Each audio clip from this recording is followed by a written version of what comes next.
Umar bin Khattab. Umar adalah sahabat Nabi yang mulia, terkenal dengan ketegasannya. Saking tegasnya diberikan julukan oleh Nabi SAW dengan Al-Faruq. Faruq artinya membedakan mana benar mana salah. Umar bin Khattab ini, Bapak Ibu sekalian, salah satu keutamaannya adalah pernah satu waktu dia lagi masuk ke rumah Nabi SAW, kemudian para istri Nabi lagi bicara dan suara mereka tinggi. Bukan kena tidak santun sama Nabi SAW, tapi lagi ngobrol satu sama yang lain, perempuan-perempuan lagi pada ngobrol. Begitu Umar datang, semua diam. Lalu Nabi SAW senyum. Kata Umar, ya Rasulullah, kenapa anda senyum? Semoga Allah membuat anda selalu senyum. Kata Nabi SAW, saya heran dengan wanita-wanita ini. Waktu kau belum datang tadi, suaranya mereka tinggi semua. Begitu kau datang, senyap, nggak ada suaranya. Maka kata Umar, hai musuh-musuh Allah, apakah kalian takut kepada saya dan tidak takut pada Rasulullah SAW? Maka kata Ummu Salamah, istri Nabi yang paling tua, tentu saja hai Umar, karena Rasulullah lebih lembut daripada kamu. Umar orangnya tegas, luar biasa gitu. Apa kata Nabi SAW? Wahai Umar, wahai Ibnu Khattab, gara-gara ketegasanmu ini, halal, halal, haram, haram, gak ada main-main. Maka ketahuilah, demi zat yang kubur-burku dalam genggamannya, demi Allah maksudnya, kalau kau lewat di sebuah lembah, syaitan lihat kau lewat di lembah itu, dia cari lembah lain. Karena takut bertemu dengan Umar. Bapak Ibu sekalian, Umar punya kisah banyak sekali, radhiyallahu anhu. Luar biasa juga kisah-kisahnya. Beliau pernah, Bapak Ibu sekalian, di zaman khilafahnya beliau, didatangi oleh anaknya, dan anaknya ini berkata kepada ayahnya Umar, anaknya masih kecil kebetulan, ayah, teman-teman saya mengolok-olok saya karena baju saya sobek, beliin baju baru ayah. Maka kata Umar, baiklah, pergi ke Baitul Mal. Baitul Mal itu kayak tempat penyimpanan harta, makanan, minuman, persiapan umat Islam. Kata Umar, pergilah kepada pamanmu penjaga Baitul Mal, sampaikan salamku dan bilang kalau ayahmu sedang meminta gajinya dimajukan, ambil itu lalu belilah baju. Maka anaknya pun pergi ke sana lalu berkata, paman, ayahku Amirul Mukminin Umar bin Khattab menitip pesan, katanya kalau bisa gajinya dimajukan. Lalu kemudian saya akan ambil untuk beli baju karena teman-teman saya mengolok baju saya sobek. Lalu kata penjaga itu bilang apa? Sampaikan salam kepada ayahmu Amirul Mukminin. Bilang, apakah ada jaminan bahwasanya ayahmu masih bisa hidup sampai akhir bulan sehingga dia bisa bayar itu? Sekarang belum selesai, belum tanggal terima gajinya. Kalau dia ambil sekarang, apa ada jaminan dia bisa hidup sampai akhir bulan nanti? Maka anaknya dengan polos pulang. Wahai ayahku, pamanku penjaga Baitul Mal bilang, sampaikan kepada ayahmu salam dan bilang, katakan apakah ada jaminan engkau akan hidup sampai akhir bulan? Maka tiba-tiba Umar bin Khattab menangis terisak-isak sambil mengatakan, pamanmu benar, pamanmu benar. Tidak ada yang bisa menjamin Umar hidup sampai akhir bulan. Apa yang mendorong seperti ini Bapak Ibu sekalian? Kenapa Umar seperti ini? Padahal dia raja, dia bisa suruh ambil gaji, bahkan bisa utang. Tapi subhanallah, kuasa Allah SWT. Kisah yang lain, Umar bin Khattab radhiyallahu anhu ini pernah satu waktu mengirim surat kepada Raja Romawi untuk mengajak masuk Islam. Rupanya Raja Romawi ini masih berpikir. Maka raja ini berpikir upeti aja. Mereka juga tidak mau berperang dengan muslimin. Itu salah satu orang perdana menterinya raja ini yang membawa sekitar 3.000 prajurit, diikuti dengan banyak sekali peti-peti emas. Begitu masuk pintu gerbang Madinah, maka lewat seorang muslim penduduk Madinah. Lalu kata perdana menteri Romawi ini, hai muslim, berhenti dia. Saya mau tanya, di mana istanahnya Raja Agung Umar? Si muslim ini diam, lalu dia bilang, istana? Kalau yang anda tanyakan rumahnya Amir Mu'minin, saya tahu. Lurus saja, nanti belok kanan. Lalu orang muslim ini pergi. Kata si perdana menteri ini, belum pernah saya temukan ada orang tahu ini peti emas, lalu tidak minta duit. Ini tentu sifatnya orang muslim, bukan mengemis dan minta-minta. Dia bilang, kami sudah siapkan satu peti khusus untuk bagi-bagiin duit. Kalau misalnya ada orang minta-minta, dikasih. Jadi ini orang tidak minta, sudah jadi tanda tanya buat dia. Kenapa orang ini? Orang kaya raya kah? Tapi kalau kaya raya tidak mungkin jalan kaki. Dia jalan terus sampai di ujung, dia belok kanan jalan Madinah. Rumah semua sama waktu itu. Kotak saja, satu pintu, dua jendela. Kalau 2 lantai tinggal tambah 2 jendela di atas. Itu rumah paling besar. Dia jalan-jalan, tidak ada penduduk Madinah juga kosong, nggak ada penjaga-penjaga. Sampai dia ketemu sama satu muslim, ada lagi situ muslim penduduk Madinah lagi duduk di bawah pohon. Lalu dia bilang, hai muslim, berdirilah orang itu. Lalu dia tanya, di mana istananya Raja Agung Umar? Kata si muslim itu, kenapa engkau mencari Umar?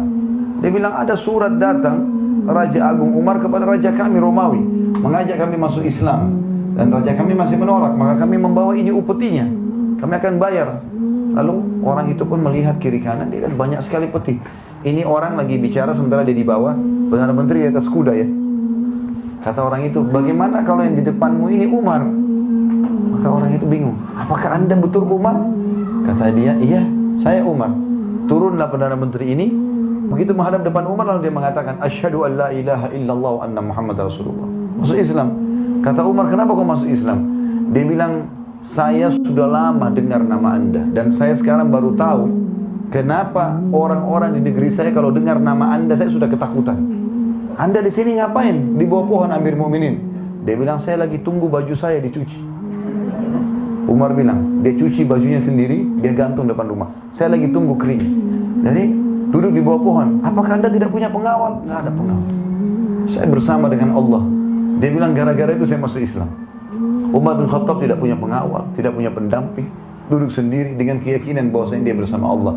Dan di zaman beliau itu Islam sudah menguasai setengah dunia. Karena tahun 15 Hijriah, utara Jazirah Arab, negeri Syam dan Turki bagian Asia takluk di tangan Umar bin Khattab yang dikirim pasukan dipimpin oleh Abu Ubaidah bin Jarrah dan Khalid bin Walid radhiyallahu anhum ajma'in. Dikenal dengan perang Yarmuk gitu ya. Tahun 16 Hijriah diutuslah pasukan ke Persia, takluklah Iran, Irak, Afghanistan, Rusia. Pada saat itu dipimpin oleh Sa'ad bin Abi Waqqas, panglima perangnya Umar bin Khattab, dengan 30.000 orang mengarahkan 240.000. Umar berkuasa dari tahun 13 sampai 23. Tahun 20 Hijriah, beliau utus lagi pasukan 8.000 orang menuju ke Mesir, dipimpin oleh Amr bin As radhiyallahu anhum ajma'in.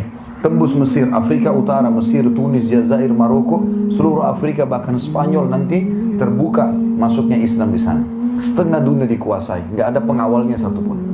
Apa yang membuat Umar bin Khattab bisa lakukan ini, Bapak Ibu sekalian? Bahkan Umar bin Khattab tidak pernah tidur di malam hari kecuali sudah keliling Madinah, tidak ada pengawalnya, sendirian jalan. Kisah yang masyhur mungkin Bapak Ibu pernah dengar, kalau sudah mendengar alhamdulillah, kalau belum dengar bisa diambil pelajaran. Satu malam Umar bin Khattab pernah sakit 3 hari, nggak keluar, dan biasanya beliau keluar setiap hari. Lihat orang-orang Madinah kalau sudah tidak ada lagi yang perlu baru dia tidur, sendirian jalan.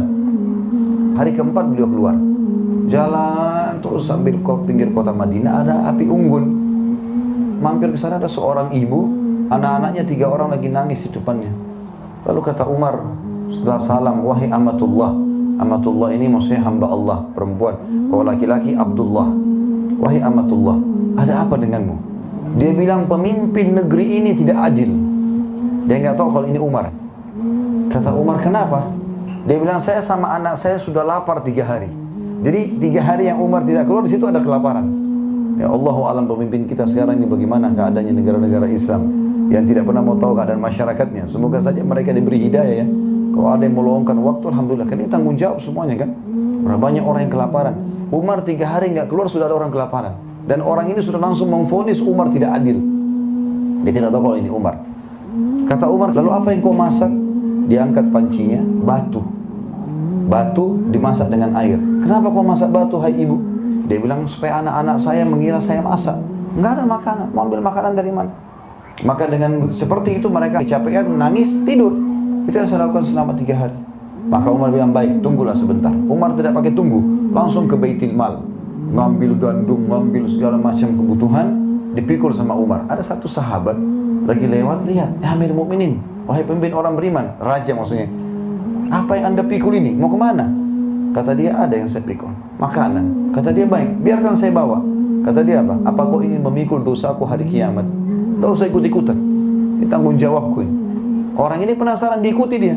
Ini Umar mau kemana? Umar jalan sampai pinggir kota Madinah, tengah malam ini. Ini bukan waktu duhur.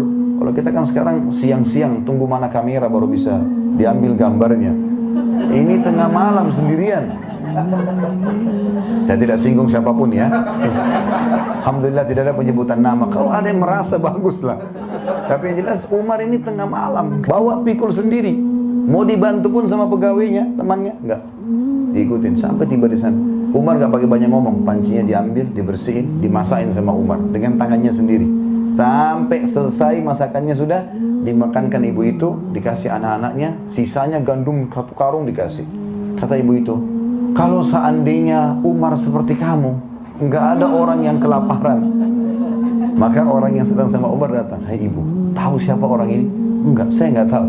Itu Amir Mukminin Umar. Langsung dia pun minta maaf, bukan saya Amir Mukminin, saya tidak tahu, saya sudah dengar keadilan anda segala macam.